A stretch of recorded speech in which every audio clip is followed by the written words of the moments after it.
नमस्कार, मैं doctor Amita Puri Shambhavi channel में आपका स्वागत करती हूँ और मैं क्लिनिकल साइकोलॉजिस्ट हूँ, नार्सिसिस्टिक अब्यूज रिकवरी कोच भी हूँ। तो मेरी किताब भी इसके ऊपर निकली है जो हमारे ही केसेस के बारे में लोग जानना चाहते हैं, बहुत सारे नुएंसेस नार्सिसिस्टिक पर्सनैलिटी डिसऑर्डर के बारे में। तो मेरी बुक्स में भी बहुत कुछ लिखा हुआ है, आर्टिकल्स भी हैं, आप मेरे वीडियोस भी देखते रहते हैं।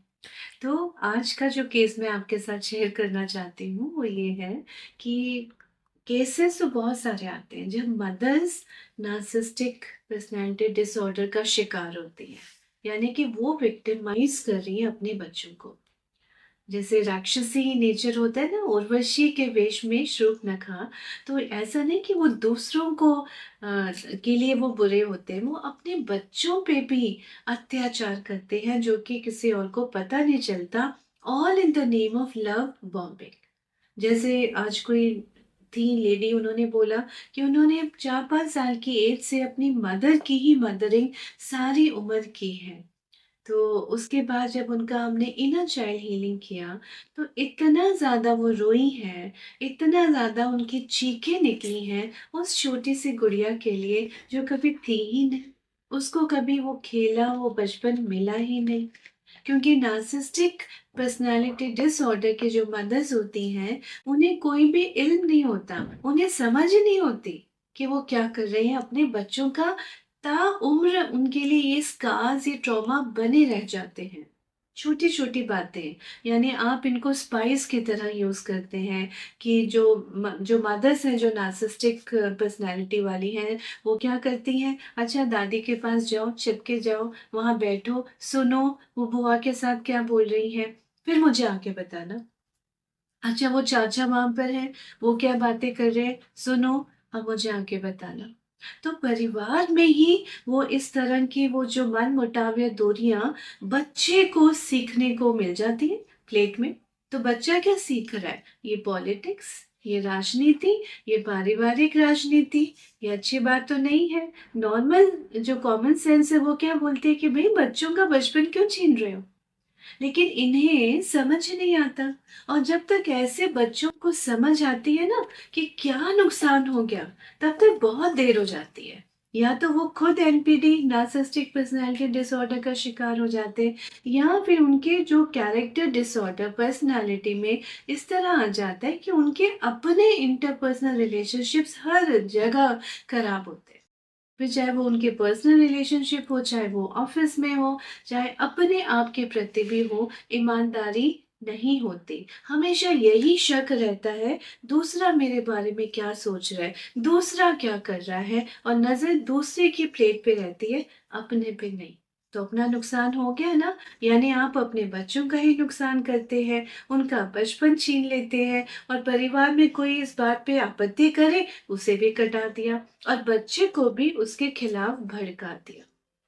जैसे कई बार बच्चे मुझे कहते हैं, जो एडल्ट चिल्ड्रन हैं, कि हमें तो अब जाके पता लगा, हमारे साथ तो एब्यूज हो रहा था, हमारी मदर ने तो हमें ये बातें सिखाई थी जो कि कितनी गलत है, ऐसा होना ही नहीं चाहिए हमारी पर्सनैलिटी में, मगर हो गया। तो ये जो नार्सिसिस्टिक जो मदर्स होती है ना, वो अपने बच्चों को लेगेसी में इंटरजेनरेशनल ट्रॉमा दे देती हैं, बच्चा ट्रॉमेटाइज्ड ही रहता है। वन, हमें ये बात समझनी है कि इंटरजेनरेशनल ट्रॉमा होता है। सेकंड, बहुत बार लोग हमें कहते हैं कि आप हमें लिख के देखिए दीजिए या प्रिस्क्रिप्शन में दीजिए कि शादी के बाद हुआ, सास ने ऐसे बोला तो हुआ, पति ने ऐसे बोला तो हुआ। नहीं, इसके जो बीज है ना इस बीमारी के, वो बचपन में पड़ जाते हैं, फर्स्ट 5, 7, 10 ईयर्स में ही पड़ जाते हैं। 15, 16, 18 की एज में ये प्रस्फुटित होते हैं, दे कम आउट। और वो बिहेवियर क्या हो जाएगा, बोलेंगे क्रांतिकारी है, रिबेलियस है, किसी की सुनता नहीं या सुनती नहीं, और हमारी तो बात को बिल्कुल अगेंस्ट जाती है, जो हम कहते हैं उसका बच्चे ने उल्टा ही करना है। तो ये सारी हरकतें बच्चों में शुरू हो जाती हैं।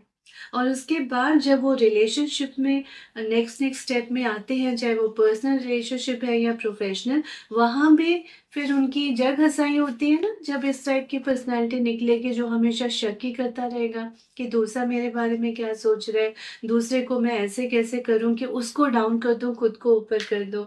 इस तरह की जो राजनीति की बातें हैं, जो कि नहीं होनी चाहिए इतने छोटे बच्चों में, मगर हो रही है ना, तो हमें सावधानी रखनी है। और इसका इलाज है इंटरजेनरेशनल ट्रॉमा। जो नॉन नार्सिसिस्टिक पर्सनैलिटी वाले जो एनपीडी के जो फैमिली मेंबर्स हैं, नॉन एनपीडी फैमिली मेंबर्स, उनके ये ट्रॉमा रिलीज होने बहुत ज़रूरी है। बातों से तो नहीं हो सकते, केवल साइकोथेरेपी से तो नहीं हो सकते। तो एनर्जी के लेवल पे, एनर्जेटिक लेवल पे, वाइब्रेशनल फ्रीक्वेंसी के लेवल पे हम इसको रिलीज करते हैं। सबकॉन्शियस सर्जरी के थ्रू इनको ट्रॉमा को रिलीज किया जाता है, ताकि जो इंडिविजुअल है अपनी जिंदगी में ज्यादा कामयाब हो, पर्सनल लाइफ में भी और पास्ट जो फ्यूचर में है उसमें भी।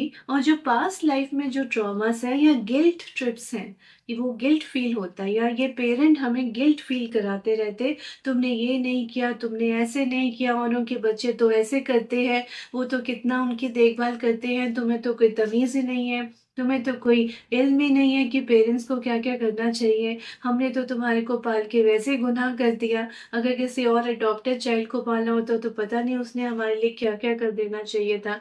मतलब ऑल द टाइम रीढ़ की हड्डी उसकी, उसके स्पाइन को आप अटैक करते हो, अपने ही बच्चे के सेल्फ वर्थ को अटैक करते हो। तो ये ट्रॉमा रिलीज होने की पॉसिबिलिटी है with subconscious energy healing therapy. Subconscious surgeries ज़रूरत है, रिक्वायर्ड है। और ये बहुत सुपर स्पेशलिस्ट ही मनोविज्ञान में सबकॉन्शियस सर्जरीज कर पाते हैं। Not every one can do, but it is required. तो this is my message to all those mental health professionals, budding mental health professionals, कि आप सबकॉन्शियस एनर्जी हीलिंग थेरेपी सीखिए और आप भी बहुत आगे बढ़ेंगे अपने प्रोफेशन में, और बहुत लोगों का आप भला कर भी पाएंगे, है ना। अगर आपको ये वीडियो पसंद आया हो तो इसे लाइक करिए और इसको शेयर करिए, जितने लोगों को आप अपने फ्रेंड्स को शेयर कर सकते हैं, ताकि जाने अनजाने में कोई इस अब्यूज का शिकार हो रहा हो तो उसको कितना फायदा हो जाएगा, समझ आएगा कि ये अब्यूज है, एंड वी हैव टू से नो टू अब्यूज। तो आपके ये छोटे से ये जो आप भेजेंगे ना, शेयर करेंगे, कितने लोगों का फायदा होने वाला है, कितने लोगों की आप दुआएं कमाएंगे, है ना। बहुत बहुत धन्यवाद।